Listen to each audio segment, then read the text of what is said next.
알겠습니다. 자, MP까지 모두 리뷰를 들어봤고요. 이제 두 매니저의 한발 기업들 들어볼 시간입니다. 오늘 어떤 종목 준비되어 있는지 먼저 김준호 매니저의 한발 들어보겠습니다. 네, 오늘 제가 소개해드릴 섹터는요. 네. 제가 전일에 이어서 제가 계속해서 SDV 관련된 말씀을 드리고 있잖아요. 그쵸. 네, 그래서 진정성을 위해서 전일 슈어소프트테크에 이어서 텔레칩스라는 종목을 오늘 탑픽 종목으로 다시 한번 가져와 봤습니다. 이 종목은 사실 지난달에 한번 가져왔던 종목이기도 해요. 그때 가져왔던 이유와 또 지금 가져왔던 이유가 조금 달라서 다시 한번 텔레칩스를 주목했고요.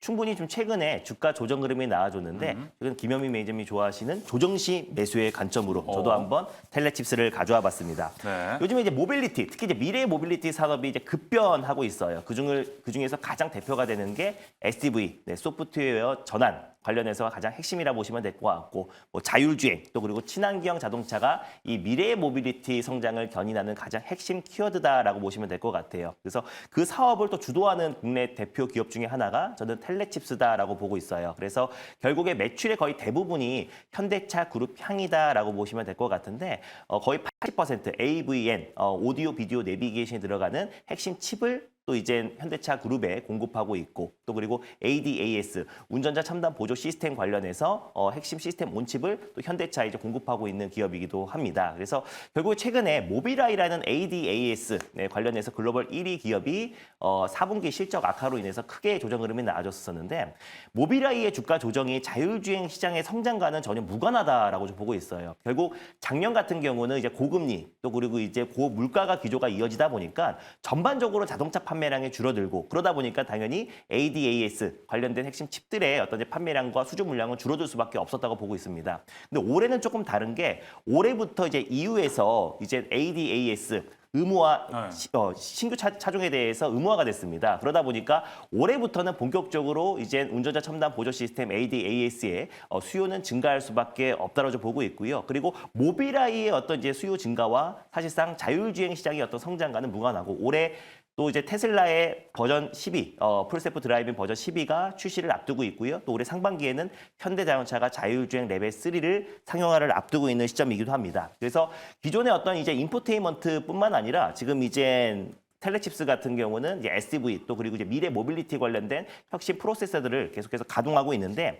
이번 CES 행사에서도 이제 텔레칩스가 참여를 해서 차세대 콕핏 어플리케이션인 돌핀5도 이제 공개를 했고요. MPU 칩이 이제 적용된 운전자 첨단 보조 시스템 온칩인 엘도핀도 이제 공개를 했습니다. 뿐만 아니라 MCU 마이크로 컨트롤러 유닛도 이제 공개를 했는데 예전부터 이제 MCU 칩도 32 나노 칩을 자체 개발해서 삼성전자와도 지금 같이 협업해서 시범 생산을 하기도 했잖아요. 그래서 삼성과 현대차 그룹 간의 어떤 차량용 반도체 관련된 동맹과 협업이 이제 확대되고 있는 모습이고 SDV의 가장 핵심이라고 할 수 있는 핵심 칩과 또 칩들을 좀 설계하고 있는 기업이 텔레칩스다 보니까 관련해서 미래 모빌리티의 어떤 성장에 있어서 텔레칩스의 역할이 더욱더 커질 수밖에 없다고 보고 있고 또 인포테인먼트 핵심 칩들과 또 ADAS 관련된 칩들을 현대차에 공급하고 있기 때문에 현대차의 친환경 자동차 또 EGMP가 적용된 친환경 자동차의 판매량이 급증하면 급증할수록 텔레칩스의 어떤 매출 성장은 도모될 수밖에 없다고 보고 있습니다. 그래서 최근에 모빌아이의 어떤 이제 하락으로 인해서 국내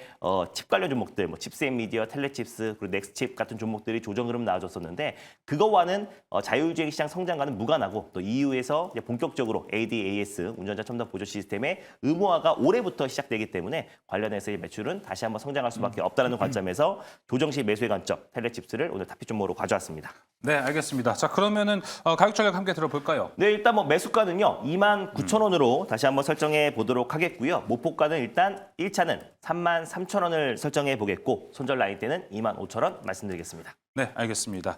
자, 텔레칩스를 좀 자세히 보면은 최근 코스닥 내에서 거의 가장 높은 신용 비율을 가지고 있는 종목 중에 하나라고 네. 올라와 있습니다. 근데 이 종목이 최근에 모빌아이 리스크가 좀 있다 보니까 맞습니다. 이게 득이 될지 독이 될지가 좀 어떻게 될지 좀 생각을 해봐야 될 것 같아요. 네, 일단 아까도 말씀을 드렸던 네. 것처럼 사실 모빌아이 작년에 이제 4분기 매출이 나왔던 거잖아요. 그러니까 지나간 매출인 것 뿐이고 사실 그리고 올해 아까 말씀드린 대로 ADAS 같은 경우는 올해부터 이제 성장이 개화될 수밖에 없는 네. 게 아까 EU에서도 이제 올해부터 신규 차종에 대해서는 ADAS가 의무화가 된 상태다 보니까 올해부터 매출이 다시 성장될 수밖에 없다. 기저 효과로 로만 본다고 하더라도 매출이 네. 성장할 수밖에 없다라고 보고 있고 그리고 모빌아이의 어떤 이제 ADS의 어떤 판매량 저조와 그리고 실적으로 자율주행 시장의 어떤 개화는 또 별개잖아요. 그래서 결국에 뭐 칩이라든지 또 관련된 NPU 칩 관련돼서 지금 개발을 좀 확대하고 있는 기업이기도 하고 또 현대차의 이제 핵심 칩들을 좀 공급하고 있는 기업이라서 인포테인먼트 사업 같은 경우는 또 삼성도 지금 전장 사업 중에 일환으로 지금 계속해서 지금 이제 투자를 확대하고 있는 상황이라서 텔레칩스가 최근에 오히려 모빌아이 여파로 조정 흐름 나눴던 부분들은 충분히 조정식 매수의 관점이 유효하다 보고 있고 예. 사실 모빌아이의 실질적인 어떤 이제 피해 업종이라고 할 수 있는 건 칩셋 미디어예요. 칩셋 미디어가 비디오 IP 지적재산권을 모빌아이에 공급하고 있기 때문에 만약에 이제 모빌아이의 실질적인 어떤 이제 판매량 저조로 인해서 주가 하락은 사실 칩셋 미디어가 직격탄이고 텔레칩스 같은 경우는 예전에는 칩셋 미디어가 자회사였지만 지금은 경영권을 매각한 상태이다 보니까 일부 지분을 갖고 있긴 하지만 경영권을 매각한 상태고 사업하는 부분이 사실상 이제 텔레칩스 같은 경우는 이제 반도체 설계 업체, 팬리스트 전문 업체이다 보니까 네. 사실 모빌아이의 어떤 직접적인 영향은 다소 좀 제한적이지 않을까. 네. 그래서 오히려 모빌아이 여파로 조정에 나왔을 때 조정식 매수의 관점으로 한번 접근해보자라는 의미에서 텔레칩스를 가져와 봤습니다. 알겠습니다. 그런 측면에서 우리가 본다면 텔레칩스가 3분기도 그렇고 이제 곧 있어 나올 4분기 실적도 나쁘지 않게 나올 것 같다라는 생각은 네. 좀 드는데 많은 분들이 이건 좀 걱정하시더라고요. 유보율이 너무 많다. 네. 텔레칩스. 그러면은 우리가 뭐 무상증자라든지 여러 가지 좀 기대해 볼 수 있는 포인트들이 나올 것 같은데 이게 또 네. 호재가 되려나요? 근데 뭐 사실상 뭐 무상증자 같은 경우는 뭐 예전 같은 경우는 무상증자를 하면은 네. 주주 친화로 해석을 해가지고 좀 주가 상승에 나와주긴 했는데 요즘에는 사실 뭐 무증이든 뭐 유증이든 그 하는 이유가 중요한 것 같아요. 네. 그래서 유증을 하는 이유도 이제 본격적으로 뭐 캐파 증설이라든지 공장 증설 아니면은 뭐 R&D 투자로 인해서 유증을 했다고 하면은 당일 조정 흐름 나와주고 나서 폭발적인 상승 흐름 나왔던 종목들도 최근에 뭐 딥노이드부터 시작해가지고 많은 종목들이 있고 꼭 네. 무증을 해야 주가가 올라간다고 보고 있지는 않고요. 또 신용잔고 같은 경우도 케바케예요. 종목마다 사실상 신용잔고가 낮다고 주가가 무조건 올라가는 것도 아니고 신용잔고가 높다고 해가지고 주가가 빠지는 것도 아닙니다. 그래서 최근에 어떤 이제 유동성도 지금 풍부해진 상태고요. 주식시장에 지난번에 말씀드렸다시피 CMA 계좌만 75조가 있잖아요. 네. 그래서 지금 시장에서 지금 텔레칩스 같은 경우는 사실 아까 말씀드리는 것처럼 미래 모빌리티를 주도할 수 있는 핵심 키워드와 핵심 사업들을 다 영위하고 있는 기업이다 보니까 네. 삼성전자의 어떤 전장 사업, 또 차량용 반도체 시장의 어떤 확대와 또 그리고 현대자동차와 삼성전자의 어떤 협업 그리고 현대차의 어떤 매출 성장에 있어서 텔레칩스가 직간접적으로 수혜를 받을 수밖에 없다고 보고 있기 때문에 지금 단순히 신용잔고 때문에 텔레칩스를 못 사고 최근에 모빌아이 여파로 인해서 오히려 주가 조정에 나왔던 거는 오히려 조정시 매수의 관점, 오히려 기회다라고 좀 판단이 되고 있어서 네. 다시 한번 가져와 봤습니다. 네, 신용 비율과 유보율에 대한 포인트 모두 다 이야기를 나눠봤습니다. 일단 큰 맥락에서 봤을 때 주가에 큰 영향을 줄 것 같지는 않을 것 같고요. 김영 매니저님, 이건 바로 VS 대결을 붙여보도록 하겠습니다. 앞서 봤었던 텔레칩스, 당연히 같이 붙는 칩셋 미디어 있고요. 넥스트 칩, 이 셋은 같이 다니잖아요. 네. 이 셋 중에서 우선순위를 한번 뽑아주시면 좋을 것 같은데요. 탑픽은 당연히 넥스트 칩이죠. 아우, 어쨌든 핵심은요. 네. 올해 이제 자율주행과 관련해서 유럽의 이제 ADAS 장착이 의무화된다. 그래서 유럽의 가장 대표적인 W 그룹 뭐 다들 아실 겁니다. 이쪽으로 아파치 5 그리고 이제 차세대 이제 자율주행 관련된 SoC라고 할 수 있는 아파치 6 지금 양산에도 이제 성공을 했거든요. 네. 이제 그런 본격적인 이제 수주가 진행되는 기업이기 때문에 어찌 보면 텔레칩스는 인포테인먼트 쪽에 이제 가까운 기업이고 네. 현대차 그룹도 매출 비중이 좀 절대적으로 좀 높아요. 그래서 아직까지는 이제 ADAS 의무화 관련된 이제 매출 비중이 본격적으로 반영되지 않은 시기지만 이게 이제 본격적으로 이 ADAS나 자율주행 쪽으로 이제 이슈가 몰이가 좀 된다면 사실 모빌아이 악재 때문에 분명히 이제 연초에 넥스트 칩을 포함해서 대부분 이제 차량용 반도체라든지 자율주행 관련된 종목들이 조금 기술적인 타격은 분명히 좀 있었다라고 보는데 네. 업황과 관련된 이제 이슈에 좀 주목을 좀 한다라고 하면 단연 저는 뭐 넥스트 칩이 알겠습니다. 탑픽 종목이지 않을까 이렇게 말씀 좀 드려보겠습니다. 김영 매니저는 텔레칩스가 아니다, 넥스트 칩이다라고 이야기를 해줬는데요. 네. 준호 매니저님 어떻게 생각하세요? 제가 방금 텔레칩스를 가져왔는데 갑자기 여기서 넥스칩이라고. 네, 텔레칩스가 저는 일단 1순위다. 네, 1순위다 보고 있고 저는 어차피 또 현대차가 또 이제 올해 어떤 이제 매출 성장이 좀 이어질 수도 있다라고 봐요. 그래서 또 작년 같은 경우는 여러 가지 악조건 속에서도 불구하고 현대차가 그래도 테슬라와 또 현대차가 이제 전기차 판매량이 좀 증가했고 전반적으로 내연기관 자동차 판매량도 증가했잖아요. 사실 그 외의 자동차 대부분의 업체들은 이 자동차 판매량 자체가 줄어들었어요. 그러니까 당연히 그러니까 ADS 장착 비율도 줄어들 수밖에 없는 거고 그러니까 모빌아이의 실적도 안 좋게 나온 건 어쩌면 당연한 건데 있는데 사실상 이제 올해 현대차는 여러 가지 악조건들이 올해 불확실성들이 또 해소가 네. 되기도 합니다. 그래서 연말에 또 이제 미국의 전기차 전용 공장 조지아 공장도 또 이제 완공을 앞두고 있는 시점이기도 하고요. 그러면은 또 IRA 관련된 보조금 혜택도 좀 받을 수 있고 만약에 뭐 트럼프 대통령이 당선이 된다고 해가지고 IRA 규제가 폐지가 된다고 했을 때는 예. 사실상 그러면 그동안 IRA 관련해서 보조금 혜택을 받지 못했던 현대차가 또 유리한 고지를 점할 수 있기 때문에 또 올해 또 본격적으로 금리도 인하되고 물가도 안정을 찾으면은 자동차 판매량은 작년보다 더 좋아질 가능성이 높아서 그랬을 때 또 텔레칩스의 어떤 매출 성장은 같이 이어지지 않을까 좀 보고 있습니다. 알겠습니다. 김준호 매니저의 반격 기회는 김현 매니저의 종목 한발 기업 들어보고 한번 또 다시 한번 마련해 드릴게요. 바로 네. 들어볼까요? 한발 기업 김현 매니저님. 네, 오늘 저는 이제 또 결이 좀 비슷한 것 같아요. 저도 이제 오늘 팹리스 기업, 이제 디자인 하우스 기업, 네. 이제 에이지그랜드라고 하는 기업을 예. 소개를 좀 해드리도록 하겠습니다. 상장된 지 이제 뭐 한 3개월 조금 못된 이제 기업이고, 요 기업이 이제 아까 타이틀에서 이제 나왔던 것처럼 국내 유일한 이제 대만의 TSMC 디자인 이제 파트너 디자인 하우스 파트너사로 알려져 있는 기업이라고 보시면 될 것 같아요. 결국 이 AI 반도체 시장의 성장과 함께 관심을 받았던 이제 뭐 퀄리타스 반도체라든지 에이지그랜드 뭐 이런 기업들이 여전히 저는 이제 이슈의 중심에 있다라고 보여지고요. 공모될 당시에 공모 희망 밴드 상단이 21,000원인가 그랬을 거예요. 근데 이제 확정 공모가는 25,000원에 이제 확정 맞아요. 공모가가 됐고 주가는 지금 무려 6만 거의 한 4,000원 근처까지 2배가 넘게 이제 상승하는 모습인데 작년에 이제 신규 상장된 종목들 중에서 나름대로 이제 좀 두각을 나타내면서 시장에 이제 관심을 한 몸에 받았고 시가총액도 지금 거의 5천억 원 이상. 가온칩스하고 이제 또 에이지그랜드 시총을 또 비교하지 않을 수 없는데 가온칩스가 이제 한 6천억 정도 이제 좀 넘어갔고 에이지그랜드가 이제 한 5천억 정도 넘어간다. 제가 계속 말씀드렸던 것처럼 대만의 이제 GUC 말씀드리면서 우리나라도 적어도 이제 대만의 GUC는 지금 시총이 거의 10조 가까이 되는데 우리나라는 지금 조 단위 이상의 지금 디자인 하우스나 팹리스 기업이 전무한 상황이기 때문에 네. 뭐 가온칩스가 됐건 에이징랜드가 됐든 어쨌든 한두 군데 정도는 이렇게 이제 조 단위 이상의 시가총액이 이제 또 보여주면서 AI 반도체 이제 생태계 구축에 결정적인 이제 기여를 좀 하게 될 거다.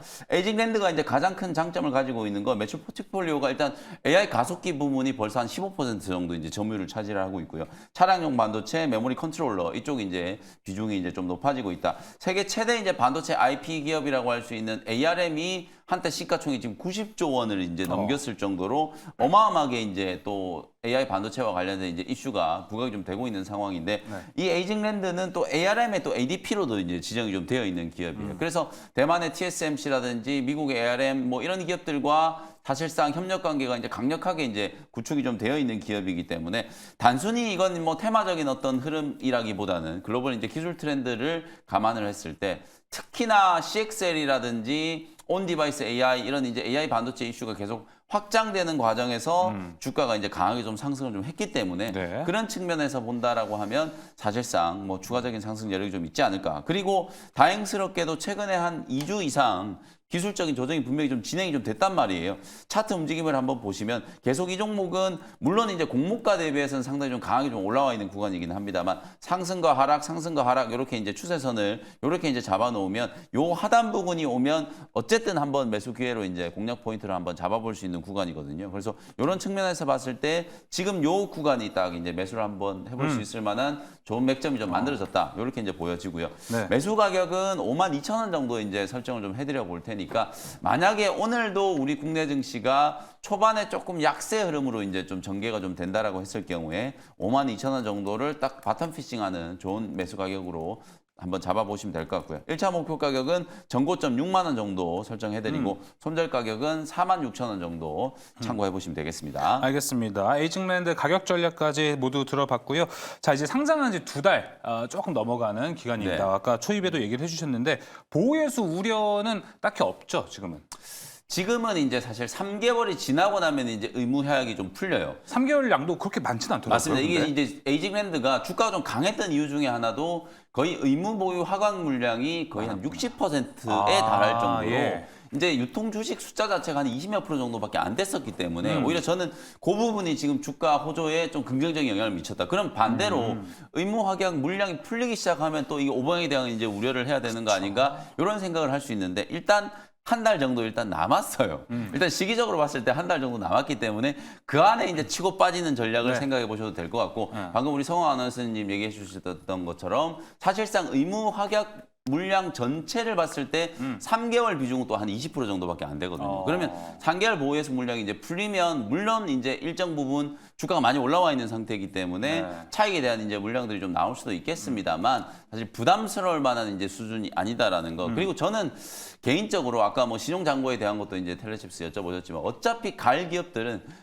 아무리 시종 잔고 높아도 결국 올라가고요. 네. 재무적으로 뭐 이 회사가 막 적자가 많이 쌓여 있고 사실상 이제 자본 잠식 상태고 이런 것들만 아니라면 저는 이제 시종 잔고 크게 뭐 걱정 안 해도 된다라고 보여지거든요. 이건 철저하게 시장 상황에 따라서 말 그대로 진짜 케이스 바이 케이스로 적용될 수 있는 부분이고 보호해수 물량도 마찬가지라고 봐요. 네. 보호해수 풀린다라고 하더라도 회사의 펀더멘탈이 좋으면 보호해수 물량 때문에 빠지면 오히려 매수 기회로 생각하면 되는 거거든요. 그쵸. 그래서 지금 당장은 3개월 이제 보호해수 물량에 대해서는 크게 우려하지 않으셔도 된다. 이렇게 말씀을 좀 드리겠습니다. 알겠습니다. 그럼 간단하게 김명민 매니저와 VS 이야기도 한번 나눠 보겠습니다. 먼저 말씀을 좀 드릴게요. 여기 당연히 디자인하우스에는 뭐 가온칩스, AD 테크놀로지가 포함이 될 것 같은데 네. 어제 제가 기억이 나거든요. 어제 김준호 매니저 이야기하면서 네. 팅크웨어 얘기했던 거 기억나세요? 네, 그렇죠. 팅크웨어 골라줬던 이유가 자리가 좋아서. 맞습니다. 근데 가온칩스가 자리가 더 좋아 보입니다. 네. 에이징랜드보다. 네, 그렇죠. 팅크웨어 잘 갔잖아요, 그죠? 이 가온 칩스도 보면은 사실 최근에 이제 수주와 관련된 이제 모멘텀이 좀 부각이 좀 되면서 주가가 좀 강하게 좀 올라섰어요. 사실 이제 기술적인 측면에서 보면 뭐 물론 이제 가온 칩스가 이제 제가 상당히 좀 좋아하는 패턴이에요. 그리고 이제 가온 칩스도 이미 제 포트에 다 이제 소개를 해드렸었고 그렇죠. 가온 칩스 같은 경우에 요런 종목들은 이제 이게 눌림목 패턴이라기보다는 고가놀이 패턴이거든요. 요 구간에서 이제 완전 최고가 근처까지 올려놓고 빠지지도 않고 올라가지도 않고 딱 매물 소화하면서 한 2주 정도 이제 머물러 있기 때문에 사실 반격을 하기 좀 애매한 게 가온 칩스 차트가 상당히 좋아요. 예. 그래서 뭐 누가 좋다라는 걸 이제 따지는 것보다는 내용적인 측면에서 봤을 좋다. 때는 또 에이징랜드 좀 보시고 뭐 차트로만 봤을 네. 때는 가온 칩스가 더 좋다. 이렇게 살짝 좀 피해가도록 하겠습니다. 알겠습니다. 자, 김준호 매니저의 의견도 한번 들어볼까요? 네, 뭐 어디예요? 저는 당연히 가온칩스죠. 이게 시청자분들이 오해할 수 있는 게 제가 억지로 억가란 말이 있잖아요. 요즘에 억지로 억지가 까는 아니다는데? 이게 아니다. 억지가 제가 아니다. 심지어 이틀 전에 소개해드렸던 게 가온칩스였고 당일 바로 목표가를 터치해서 한 16%대 상승 흐름이 나왔던 종목인데 물론 약간 뭐 제가 뭐 아까 텔레칩스를 안 하고 이제 넥스칩을 말해서 복수하고 이런 게 절대 아니고요. 진짜 아니죠? 네, 진짜 아니에요. 예. AG 랭드 같은 거 너무 좋고 또 TSMC의 또 공식 협력사이기도 하고 또 ARM 관련해서 공식 협력사이기도 해요. 근데 이제 AG 랭드 같은 경우는 지금 상장한 지 지금 2개월 됐고 아무래도 이제 최근에 이제 보호해수 물량이 3개월 때 35만 주가 나오긴 하는데 그 전에 이제 개인 투자자들이 이제 보호해수 물량이 나온다라는 좀 부담감에 최근에 좀 싱글 상장주들은 좀 차익 매물이 좀 나오기도 합니다. 그러다 보니까 주가가 정말 강력한 모멘텀이 나오면 그걸 뚫어버리고 올라갈 수는 있어도 네. 장기적으로 투자하기에는 다소 이제 6개월 때 또 이제 네. 보호해수 물량 36만 주와 또 이제 소액주주 물량도 나올 수 있기 때문에 관련해서 장기적으로 강력한 재료가 나오지 않는 이상 매물 차익 매물이 좀 나올 수 있다라는 부담감이 약간은 있다. 네, 그러다 보니까 가온칩스가 그런 부분에 대해서는 조금 더 비교 우위에 있지 않나라는 예. 관점에서 말씀드리고 예. 기술적으로도 차트로도 너무 매력적이고 또 이제 차트로도 김영민 매니저님이 좋아하시는 또 기업이기 때문에 저는 가온칩스를 예. 제가 3일 전에 가온칩스 좋다고 말하고 갑자기 바뀌는 거 웃기잖아요. 그래서 저도 가온칩스가 네. 좋다. 네. 역시 일관성 있게, 네, 진정성 맞습니다. 있게 얘기를 네. 해주셨네요. 진정성 있는 억가가 아니었나. 시청자분들이 그래서 오해할까 봐 겁나요. 시청자분들께서도 아니요 삐진 것 같다라는 이야기를 많이 하고 있습니다. 김준호 매니저님. 네. 자, 이제 개장까지 얼마 남지 않았습니다. 현재 주요 이슈로 올라오고 있는 종목도 어떤 종목이 있는지 정선 아나운서 통해서 만나보도록 하겠습니다. 네, 저도 진정성 있게 1월 12일 장전 조회상위 종목으로 예상 분위기 한번 짚어보도록 하겠습니다. 일단 분위기 자체가요. 어제는 AI로 키워드가 정확하게 집중이 되었는데 오늘은 종목별 이슈, 이러한 시장 분위기가 예상되는 일단 종목별 상위 종목들입니다. 어제 시장에서 가장 뜨거웠던 비트코인 ETF 상장, 이 전면에 서졌던 우리기술투자 하나투자증권이 오늘도 2위, 5위권에 올라와 있고요. 그 밖에도 이란 쪽 지정학적 리스크 확산에 해운주 그리고 에너지주에 대한 기업들에 대한 관심도 높아지고 있습니다. 흥하 해운이 3위권에 올라와 있습니다. 그리고 블록딜 이슈로 어제 다소 아쉬운 흐름을 보였던 삼성전자, 이 때문에 기대되고 있는 쪽은 17일에 공개될 갤럭시 역시 신제품일 텐데요. 넘어가서 6위부터 10위권까지도 살펴보면 그러한 신제품 기대감의 3S. 어제도 강세를 보였는데 일단 그 연속성에 대한 여부로 6위권에 올라오며 많은 분들의 관심을 받고 있습니다. 그 밖에도 앞서 리뷰로 짚었던 메타버스 키워드 MP도 올라와 있고요. 그리고 카카오 그룹을 얘기를 안 할 수가 없습니다. 어제 오랜만에 카카오 그룹주 일제히 강했고 카카오는 9개월 만에 6만 원 선 그 위를 올라오기도 했는데요. 시장 분위기 일단 종목별 이슈에 민감하게 반응하는 기업들이 올라왔을 때 그 변동성을 오히려 활용할 수 있을지가 주목되고 있는 것 같습니다. 자, 그럼 보다 자세한 개장 전략 바로 이어가 보도록 할게요. 네, 장전 조회상의 종목들 좀 보고 왔습니다. 먼저 아까 채팅창에 밀라님께서 올려주신 내용을 한번 같이 얘기해 보려고 합니다. 김영 매니저님. 네. 한국에서는 비트코인 ETF 거래 못한다, 현행법에 위배라네요. 이런 이야기 나오면서 우리나라에서도 이 방법을 좀 찾는다라는 뉴스들이 좀 나오기 시작했습니다. 근데 비트코인 보면은 최근에 어제 가격, 오늘의 가격이 한 3달 후에는 저점일 수 있다. 이런 얘기도 같이 나오고 있어서 우리나라에서 비트코인 투자하시는 분들은 좀 갈피 잡기가 어려울 것 같아요. 네, 뭐 비트코인이 지금 10만 불 간다는 전망이 나오고 있을 정도로 시세에 대한 이제 긍정론이 상당히 좀 힘을 받고 있는데 어쨌든 현행법상 우리나라 이제 주식 증권회사들이 현물 비트코인 ETF 이제 중개를 할 수 없게 되어 있는 상황이기 때문에 지금 당장은 뭐 투자를 못 할 것 같아요. 근데 만약에 요게 계속 고착화된다, 그럼 우리나라 이제 후진적이다라고 욕을 정말 많이 먹을 거예요.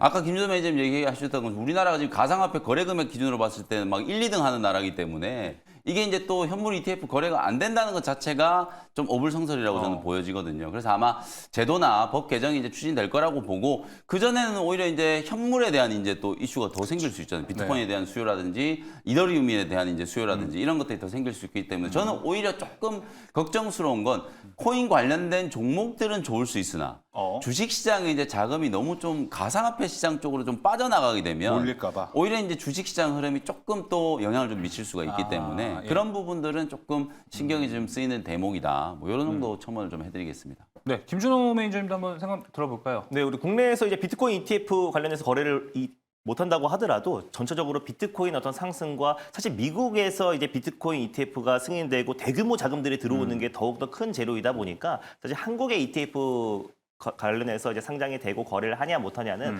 사실 이제 비트코인의 어떤 대세 상승과는 무관하다라고 보고 있어요. 아까 김현민님 잘 설명했던 것처럼 현물 비트코인과 또 이더리움 같은 알트코인 같은 그 거래량은 더욱더 늘어날 수밖에 없다라고 좀 보고 있고요. 그래서 사실상 이거는 대세에 전혀 영향이 없다라고 좀 보고 있습니다. 네, 알겠습니다. 비트코인 이야기까지 나눠보면서 개장 전 전략들 확실하게 짜봤습니다. 두 분 여기서 인사드리도록 할게요. 오늘 말씀 고맙습니다. 감사합니다.